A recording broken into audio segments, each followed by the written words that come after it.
Bienvenidos a su canal Bonsai en CDMX.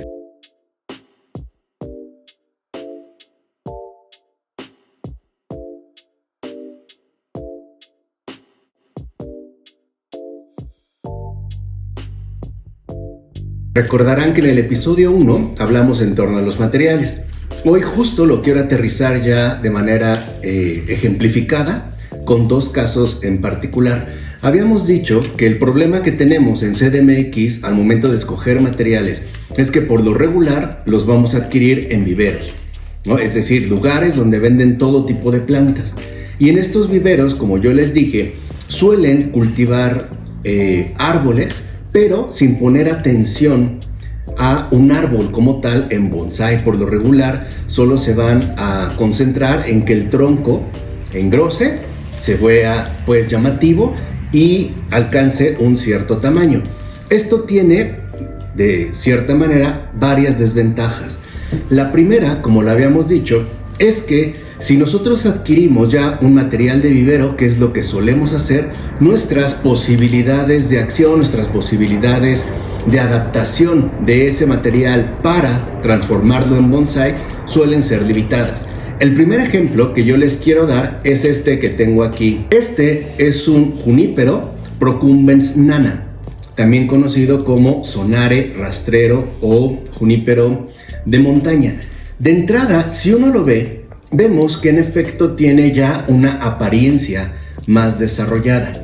Todo árbol, en todo material, siempre vamos a encontrar aspectos positivos y aspectos negativos, y es lo que nosotros debemos también aprender a detectar y sopesar para ver qué es lo más conveniente. Por ejemplo, en este caso es claro que la parte más destacada del material es ya su parte aérea, es decir, la parte de la apariencia. Vemos cómo yo alambré esta rama alta para darle cubrir este espacio, acomodar esta otra rama, esta otra y esta otra, de tal manera que tengo un contrapeso, tengo 1, 2 y 3 ramas traseras, tengo la cabeza y está lindo, está acomodado. Ahora, ¿cuál es el problema? El primer problema, como yo les dije, es que en realidad el tronco, desde la base hasta acá, es un tronco que destaca por su monotonía. Es decir, no es un tronco que tenga algunos giros muy interesantes o que esté, digamos, trabajado con tiempo, ¿no? Es un tronco que tiene un movimiento muy común, que suele ser en un tipo de S, y para romper un tanto esa monotonía, yo decidí hacerle un shari, que son las heridas que suelen aparecer de manera natural en la naturaleza, en los árboles, por situaciones climáticas. Esto para romper un poco la monotonía. Otro detalle que podemos destacar es que yo le puse un tensor aprovechando este pequeño yin en la rama para que el árbol quedara más inclinado. De hecho, en la escuela japonesa se insiste mucho que el árbol nunca debe de estar totalmente vertical, porque expresaría digamos, arrogancia. Tiene que estar siempre inclinado, es decir, hacia adelante y agachado, haciendo una especie de reverencia. Entonces, ¿cuál es el punto que aquí tenemos? Adquirimos un material de vivero y las posibilidades que vamos a tener para trabajarlo se reducen bastante porque el material ya está muy avanzado. Por ejemplo, ya no podemos hacer algún tipo de movimiento particular en el tronco. Y en todo caso, si es que lo quisiéramos hacer, tendríamos ya que contar con técnicas muy avanzadas y muy sofisticadas para alcanzar esos cambios que se supone en principio pues no tenemos cuando estamos adquiriendo este tipo de materiales. Entonces, si lo vemos de entrada y yo lo voy girando, podemos ver cómo tiene una profundidad, ¿no? Ya le acomodé con alambre las ramas, ¿no? Tiene la parte alta, el ápice o la cabeza, y aquí va haciendo, si lo ven de lado, tiene esta parte de profundidad de espalda, siguiendo una triangularidad, que es lo que se recomienda. Tiene una parte trasera, ¿no? Y en la parte de costado. Ahora, esto, insisto, yo es lo más que le puedo hacer. O sea, literalmente las posibilidades que tiene este material hasta aquí llegan. No puedo hacer más, porque el material está, digamos, ya hecho de esta forma. Podemos hacer, vuelvo a repetir, algunas adaptaciones o algunos detalles interesantes, como aquí había una rama gruesa que salía muy bajo, la corté y la hice un yin. Un yin no es más que una rama seca que se suele dar de forma natural en los árboles y hace un lindo contraste. Aquí hay otro muy pequeño que quizá no se alcanza a percibir, pero hay otro pequeño yin. Este es, digamos, el primer ejemplo que yo les quería dar en torno a la adquisición de materiales, ¿no? Aquí ya destaca la apariencia porque mis posibilidades de trabajo son bastante reducidas. Por ejemplo, ¿no? Si yo quisiera otra rama, de aquí ya no va a salir porque todo se concentró en la parte de arriba. Lo que sí podemos hacer es lo que he hecho, acomodar ramas, ir podando, e incluso, por ejemplo, esta rama de aquí, después yo quiero que alargue un poco, la voy a subir y la voy a hacer como para atrás, como para darle más triangularidad. Pero en realidad las posibilidades de trabajo se reducen. Esto en el primer caso. Déjenme mostrarles un segundo caso. Este es el segundo caso que yo les quiero mostrar. También es un material de vivero. De entrada, lo que destaca evidentemente es el tronco, el movimiento que tiene con giros interesantes y con un flujo ya definido, por así decirlo, de manera natural. Este también es un junípero, pero no es un junípero procumbens nana osonare, es un junípero llamado San José, donde su característica es que el follaje no tiende a ser compacto, sino a ser, digamos, ramas de verde que suelen irse alargando y que hay que ir podando para que vaya compactando poco a poco, es decir, con el tiempo. Ahora, ¿qué sucede en este caso? Si nosotros adquirimos un material de este tipo, yo lo adquirí por el tronco, o sea, lo que a mí me gusta es, digamos, el tronco. Y es claro que por lo menos de esta parte hacia abajo ya tiene un cierto trabajo, es decir, un posicionamiento de ramas. Tenemos una primera, una segunda, una tercera, cuarta, un contrapeso, una trasera, aquí hay otra, y arriba se ve, ¿no?, literalmente despeinado y desorganizado, porque todavía no lo he trabajado, ya que no tiene, digamos, la fuerza suficiente para poder definirlo, salvo esta rama, salvo esta. Ahora, si nosotros solo evaluamos un material, y eso es lo que queremos destacar aquí, por la apariencia inmediata puede ser que tengamos serios problemas. Por ejemplo, este árbol tiene un problema, y es un problema de hecho bastante grave. ¿Cuál es el problema grave? Que en las reglas básicas del bonsái, las ramas siempre tienen que salir, en el caso de las curvas, al exterior. Por ejemplo, en este caso, lo ideal sería que hubiera una rama aquí, saliendo hacia acá, otra rama por acá y otra rama por acá. Si se fijan, yo no las tengo. ¿Por qué? ¿Y cuál es el defecto grave en el caso de este material? Que las ramas, literalmente las principales, salen de la espalda, salen por atrás. Entonces, el único recurso que yo tengo para poder irlo acomodando es jalar la rama que sale hacia atrás, hacia el frente, y después girarlo hacia la parte frontal, ¿no? Pero esta rama ¿no?, sale hacia atrás. O sea, esta rama, por tendencia natural, tendría que cubrir esta parte. Como yo no tengo una rama aquí, no me queda más que doblarla y atrás. Por eso se ve como sobrepuesta.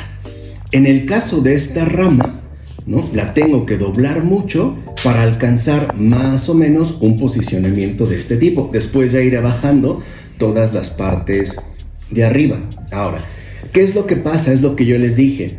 Aquí hay una paradoja. Cuando adquirimos un material de vivero, de entrada, ¿no?, vamos a tener ya posibilidades bastante restringidas. Por ejemplo, lo ideal en el caso de este material sería injertarle una rama de manera artificial aquí, injertarle una rama aquí, injertarle una rama aquí.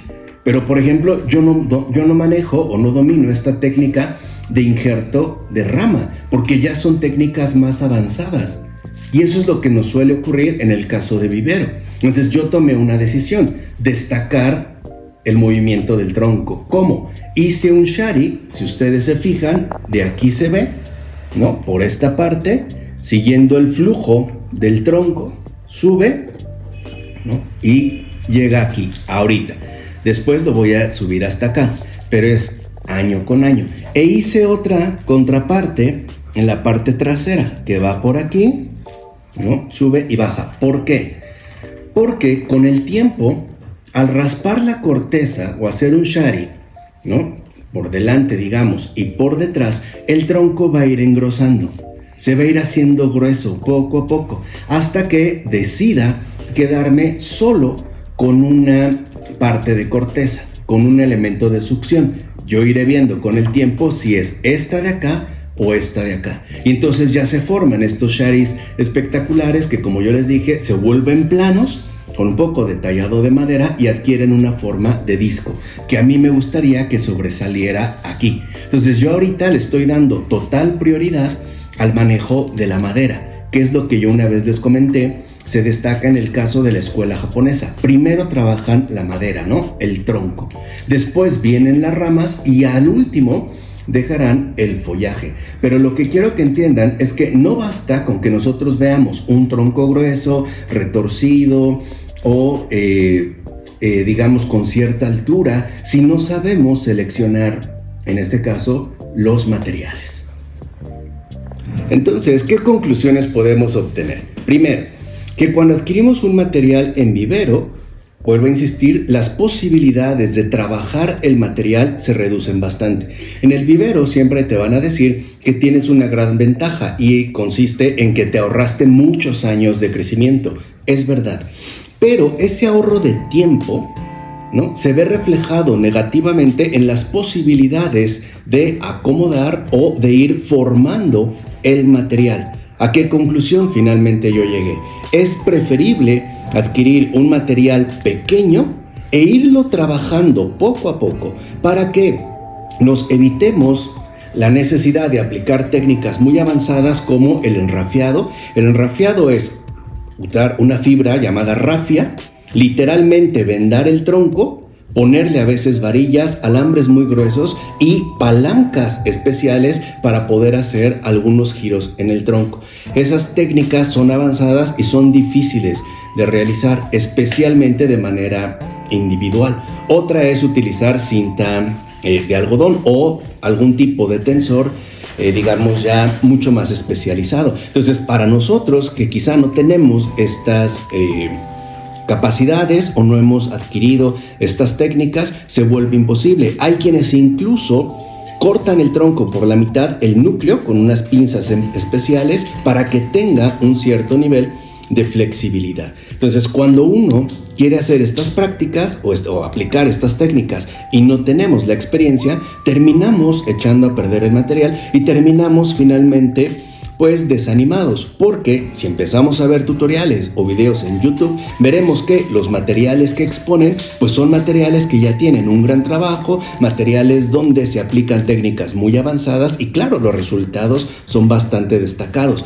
Pero en el caso de los principiantes como yo o de los simples aficionados, pero eso sí, apasionados al bonsái como yo, no tenemos, las cuestiones se limitan. Entonces creo que es mejor tomarse el tiempo de cultivar y formar el árbol e ir trabajando primero el tronco, ir dejando las ramas que vayan saliendo y entonces sí, tenerlo, digamos, mucho más accesible con aplicando técnicas mucho más fáciles, como puede ser el alambrado, sin necesidad, por ejemplo, de enrafiar o incluso a veces poniendo algún tipo de tensor. Entonces, claro, nosotros vamos a invertir en tiempo, pero este tiempo se va a ver reflejado en la adquisición de mejores materiales. Por eso, insisto, ¿no? Mi decisión fue adquirir materiales literalmente pequeños, jóvenes, que yo pueda ir trabajando poco a poco